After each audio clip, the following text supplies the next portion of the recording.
Good morning students. இந்த வாரம் நாம பார்க்கக்கூடிய ஆசன பயிற்சிகள் வஜ்ராசன வகையிலான ஆசன பயிற்சிகள். இந்த வஜ்ராசன வகையிலான ஆசன பயிற்சியில குறிப்பா இந்த வார பயிற்சியில நம்முடைய வயிற்று பகுதியையும் நுரையீரலும் தூண்டக்கூடிய அற்புதமான ஆசனங்களை நம்ம பார்க்க இருக்கிறோம். தினந்தோறும் நாம நீர் அருந்துறோம், உணவு சாப்பிடுறோம், சுவாசிக்கிறோம். இது தொடர்ச்சியா நடந்துகிட்டே இருக்கு. இதன் மூலம் பல கழிவுகள் நம்ம வயிற்றிலும் நுரையீரல் பகுதியிலும் தேங்கிக் கொண்டேதான் இருக்கிறது. இவற்றை உடம்பு என்னதான் வெளியேற்றணும் முயற்சி செஞ்சாலும் இன்று காற்றும் நீரும் நிலமும் மாசடைந்த இந்த சூழ்நிலையில சில டாக்ஸின்ஸ் நம்மளால வெளியெடுக்க முடியாத பட்சத்துல அது எதிர்காலத்துல நமக்கு நோயா மாறுது. இதற்கு நம்ம ஏதாவது ஒரு உடற்பயிற்சியோ இல்ல ஆசன பயிற்சிகளோ நம்ம செய்யும் பொழுது அப்படி உடலால் எடுக்க முடியாத தேங்கியுள்ள கழிவுகளை இந்த ஆசனங்கள் சிறப்பாக நீக்குகிறது.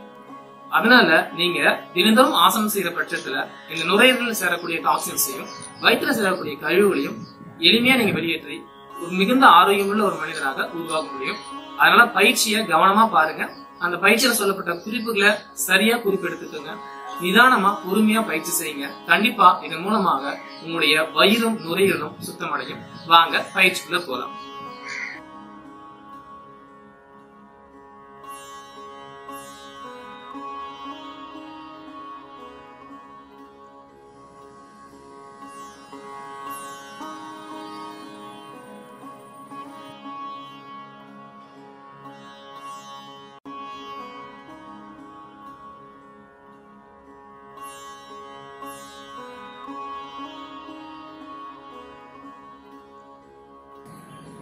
ஸ்டூடெண்ட்ஸ், வஜ்ராசனா சீரீஸ்ல நாம இப்ப பார்க்க இருக்கக்கூடிய ஆசனம் ஆஃப் கேமல் போஸ் அப்படின்னு அழைக்கக்கூடிய அர்த்த உஷ்ட்ராசனம் எனக்கூடிய ஒரு ஆசனத்தை பார்க்க போறோம்.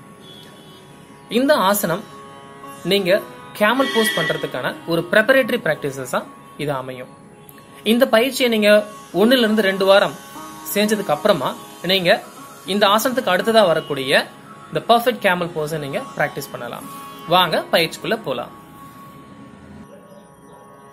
Now slowly stand on your knees. ரெண்டு காலுக்கு நடுவுல முட்டிகளுக்கு நடுவுல ஒரு சிறிய இடைவெளி விட்ட மாதிரி நின்னுக்குங்க. Okay, now slowly raise up both hands up to chest level. So பார்க்கிறதுக்கு Z pose மாதிரி இருக்கு. இப்போ உங்களுடைய ரைட் ஹேண்டை ஸ்லோவா ரொட்டேட் பண்ணிட்டு உங்களுடைய லெஃப்ட் ஹீலை கேட்ச் பண்ணுங்க. So right hand with the left heel catch பண்ணிட்டு இப்போ லெஃப்ட் ஹேண்டை ஒரு 60 டிகிரி ஆங்கிள் வச்சுட்டு அந்த லெஃப்ட் ஹேண்டை சின்முத்திரையில வச்சிருங்க. நீங்க கண்டினியூஸா உங்களுடைய சின்முத்திரையை மட்டும் தான் ஃபோக்கஸ் பண்ணிருக்கணும். இந்த நேரத்துல உங்களுடைய ரைட் சைடு ஹிப் ரீஜன்ல லைட்டா ஒரு பிரஷர் ஃபீல் ஆகும். அந்த பிரஷர் தான் உங்களுடைய ஹிப் ரீஜன்ல பிளெக்சிபிள இம்ப்ரூவ் பண்ணக்கூடிய ஒரு விஷயம். 10 to 15 செகண்ட்ஸ் இந்த பொசிஷன் ஹோல்ட் பண்ணதுக்கு அப்புறமா slowly rotate your right hand. Okay, come back to Z pose. So slowly down your hands and sit in Vajrasana. Close your eyes, take a deep breathing 3 to 5 times. உங்களுக்கு வலது பக்க இடுப்பு பகுதியில ஒரு சிறு அழுத்தமோ ஒரு நீட்சியோ உணரும் பொழுது அதனுடைய வலி குறையிற வரைக்கும் நீங்க வஜ்ராசனத்துல உட்கார்ந்துட்டு அதன் பிறகு நீங்க ஆப்போசிட் சைட் பிராக்டிஸ் பண்ணலாம். Okay, now slowly kneel down again. Okay, straighten over both hands. Come into Z pose. Okay, now slowly rotate your left hand and catch your right heel. இப்போ அவங்களுடைய இடது கையால வலது பாதத்தை பிடிச்சிட்டு இருக்காங்க. சோ இப்போ வலது கை, தட் மீன்ஸ் ரைட் ஹேண்டை சின்முத்ரா வச்சு அவங்களுடைய ஃபிங்கர்ஸ் அவங்க கரெக்டா பக்காவா ஃபோக்கஸ் பண்றாங்க. 10 to 15 செகண்ட்ஸ் இந்த பொசிஷன்ல நார்மல் பிரீத்திங்ல நீங்க ஃபோக்கஸ் பண்ணா போதும். Okay, now slowly come back, rotate your left hand, come back to Z pose and slowly sit in Vajrasana. Close your eyes, take a deep breathing 3 to 5 times. இப்போ நீங்க right லெக்க catch பண்றதும் left லெக்க catch பண்ணி சொல்லிட்டு ஒரு கம்ப்ளீட்டா 1 round முடிச்சிருக்கீங்க. வலி அதிகமா இருக்கிற பட்சத்துல நீங்க ராபிட் போஸ் எடுத்து உங்களுடைய பெயினை நிவர்த்தி செஞ்சதுக்கு அப்புறமா நீங்க second and third round continue பண்ணலாம். இந்த ஆசனம் உங்களுடைய நுரையீரலுக்கும் இடுப்பு பகுதிகளுக்கும் மிகுந்த நன்மை செய்யக்கூடிய ஒரு ஆசனம். அது மட்டும் இல்லாமல் நீங்க பர்ஃபெக்ட் கேமல் போஸ் செய்வதற்கு ஒரு ப்ரிப்பரேட்டரி பிராக்டிஸா இது அமையுது.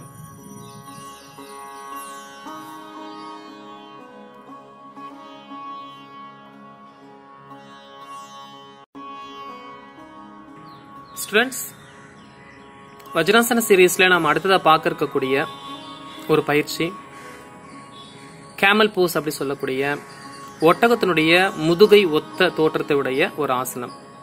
இதை யோகால உஷ்ட்ராசனம் அப்படி சொல்லுவாங்க. இந்த ஆசனம் யோக சிகிச்சையில நுரையீரல் சம்பந்தப்பட்ட பிரச்சனைகளை குறைப்பதற்கு பயன்படுகிறது. வாருங்க இந்த பயிற்சி எப்படி செய்யுதுன்னு பார்க்கலாம். இதனுடைய ஆரம்ப நிலையில வஜ்ராசனத்துல நல்லா ஸ்ட்ரைட்டா உட்கார்ந்து இருக்காங்க. Now slowly stand on knees. சரி, ரெண்டு கால்களுக்கு நடுவுல ஒரு சின்ன ஒரு கேப் இருக்கணும். Z போஸ் வந்துடுறாங்க. இது கேமல் போஸ்க்கான ready position. Now slowly rotate your hands one by one. Catch your heels. Right hand with the right heel and left hand with the left heel.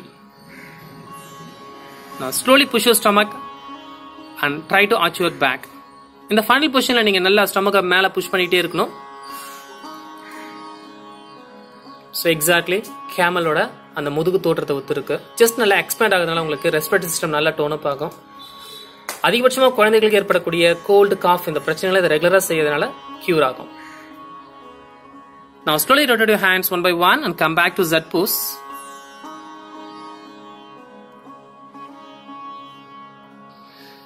Now slowly sit on your heels. Sit in Vajrasana. Keep your hands on the knees and close your eyes. Take a deep breathing 5 to 10 times.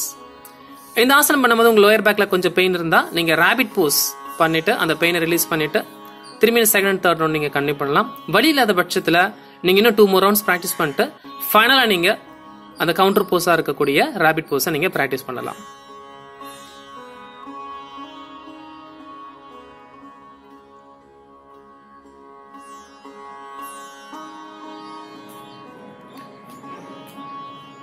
Students, நாம இப்ப பார்க்க இருக்கக்கூடிய வஜ்ராசன வகையிலான ஆசன பயிற்சி,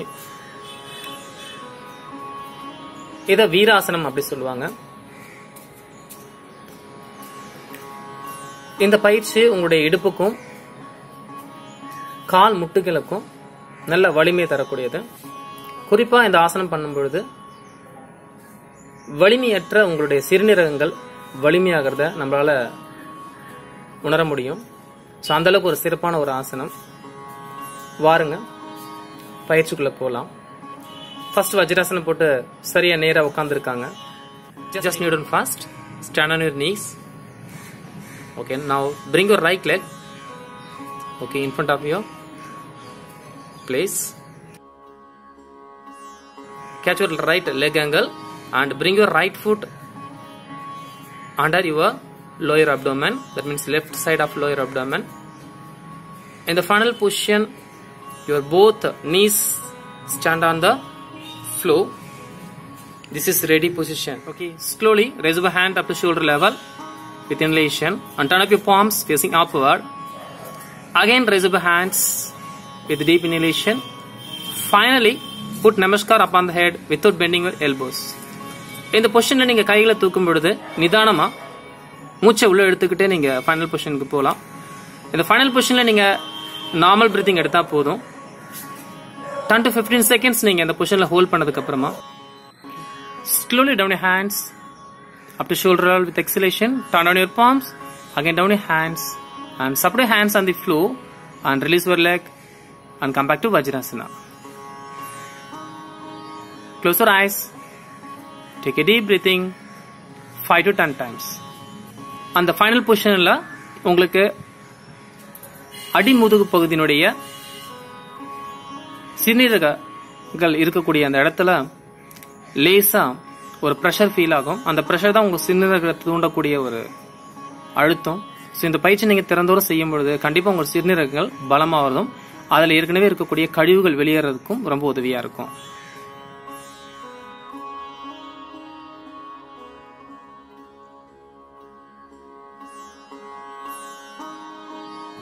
students, Vajrasana ஆசன வகையில நாம இப்ப பார்க்கக்கூடிய மற்றும் ஒரு ஆசனம், இதோட பேரு மகாமுத்திரை ஆசனம் அப்படி சொல்லுவாங்க. ஏற்கனவே இந்த வஜ்ராசன சீரீஸ்ல நாம மகாமுத்ரா 1 பார்த்திருக்கோம். அது உங்களுடைய மூளைக்கான ரத்த ஓட்டத்தை அதிகரிக்கக்கூடிய ஒரு பயிற்சி அமைஞ்சிருக்கு. இது மகாமுத்ரா 2. இந்த ஆசனம் நம்முடைய வயிற்றினுடைய பகுதிகளை நன்கு பிசைந்து அதன் மூலமாக அதில் ஏற்கனவே தேங்கி இருக்கக்கூடிய கழிவுகளை நீக்கக்கூடிய ஒரு ஆசனமா அமையுது. ஏன்னா முக்கியமான ராஜ உறுப்புகள் நம்ம வயிற்றிலேயே இருக்கு. அத லிவர், பேங்க்ரியாஸ், கால் பிளடர், ஸ்பிளீன் அப்படின்னு சொல்லிட்டு நிறைய ராஜ உறுப்புகள் வயிற்றுக்குள்ள இருக்கு. இந்த ராஜ உறுப்புகள்ல இருக்க கழிவுகளை நீக்கக்கூடிய ஒரு அற்புதமான ஆசனமா இது அமையுது. வாங்க எப்படி இந்த ராஜ உறுப்புகளை நாம வந்து கழிவுகள் நீக்கத்தை செய்யலாம்னு சொல்லிட்டு பார்க்க போறோம். சோ நேரா வஜ்ராசனத்துல சரியா உட்கார்ந்து இருக்காங்க. So show hands. So first fold the thumb finger. Okay, so for the other fingers, so hold it tightly. So அவங்க hands எப்படி இருக்கு பாருங்க, முஷ்டி கரெக்டா வச்சிருக்காங்க. So now slowly அந்த fist region கரெக்டா உங்களுடைய lower abdomen regionல place பண்ணிக்கங்க. So நல்லா டைட்டா place பண்ணிட்டு so ஸ்ட்ரைட்டா நேரா உட்காருங்க. Okay, now take a deep inhalation. நல்லா மூச்சு எடுத்துக்கலாம். Okay, now slowly bend forward with exhalation. So finally அவங்களுடைய forehead போய்ட்டா ஃப்ளோர்ல டச் பண்ணிடுறாங்க. இந்த பயிற்சியில நீங்க குனியும் போது உங்களுடைய தொடைக்கும் உங்களுடைய அடி வயிற்றுக்கும் நடுவுல உங்களுடைய ஃபிஸ்ட் இருக்கிறதுனால கண்டிப்பா அது உங்களுடைய அடி வயிற்றுல அதிகப்படியான ஒரு அழுத்தத்தை ஏற்படுத்தும். அந்த அழுத்தத்தோட மூச்சை நிறுத்தாம சாதாரண சுவாசத்துல 10 to 15 செகண்ட் நீங்க இருக்கலாம். இந்த அழுத்தத்தின் நேரத்துலதான் வந்து அது வயிற்றுல ஏற்கனவே சேர்ந்திருக்கக்கூடிய கழிவுகள் வெளியேற்றப்படுகிறது. Okay, now 10 to 15 seconds after. Okay, slowly raise up a head region with inhalation. மூச்சு உள்ள எடுத்துக்கிட்டே நேரா வாங்க. Now keep your hands on the knees. Close your eyes. Take a deep breathing 3 to 5 times. இந்த பயிற்சி நீங்க வந்து பண்ணும் பொழுது உங்களுக்கு அடி வயித்துல லேசான அதிகமான ஒரு இறுக்கமோ வலியோ இருக்கிற பட்சத்துல நீங்க ஒரு ரவுண்ட் மட்டும் செஞ்சா போதும். மற்றபடி நீங்க இதை 3 ரவுண்ட் வரைக்கும் செய்யலாம். உங்களால முடிஞ்சு தரையை தொட முடியல அப்படின்னு சொல்ற பொழுது நீங்க உங்க தலைக்கும் உங்களுடைய தரைக்கும் நடுவுல ஒரு தலையணையை நீங்க வைத்து இந்த பயிற்சி பண்ணலாம். சில நாட்கள் கழிச்சு நீங்க தலையில எடுத்து உங்களுடைய ஃபோர்ஹெட்டை வந்து தரையை தொடர அளவுக்கு உங்களால இந்த பிராக்டிஸ்ல இம்ப்ரூவ் ஆக முடியும். என்ன ஸ்டூடெண்ட்ஸ், வஜ்ராசன சீரிஸ் வகையில சில ஆசனங்களை பாத்தீங்களா? இதுல குறிப்பா மகாமுத்ரா, உஷ்டாசனம் போன்ற ஆசனங்களை நீங்க பார்த்திருப்பீங்க. இது போல ஆசனங்கள் மூலமா உங்களுடைய உடல்ல அன்றாட தேங்கக்கூடிய கழிவுகள் வெளியேற்றப்பட்டு உடல் சுத்தமாகவும் ஆரோக்கியமாக இருக்கும். சோ கழிவுகள் தேக்கம் தான் நோய். கழிவுகளற்ற உடல் மற்றும் கண்டிப்பா ஆரோக்கியமான ஒரு உடலா தான் இருக்கும். கண்டிப்பா பயிற்சிகளை தினந்தோறும் செய்யுங்க. அதன் பலன் நீங்க அனுபவிங்க. நன்றி, வணக்கம்.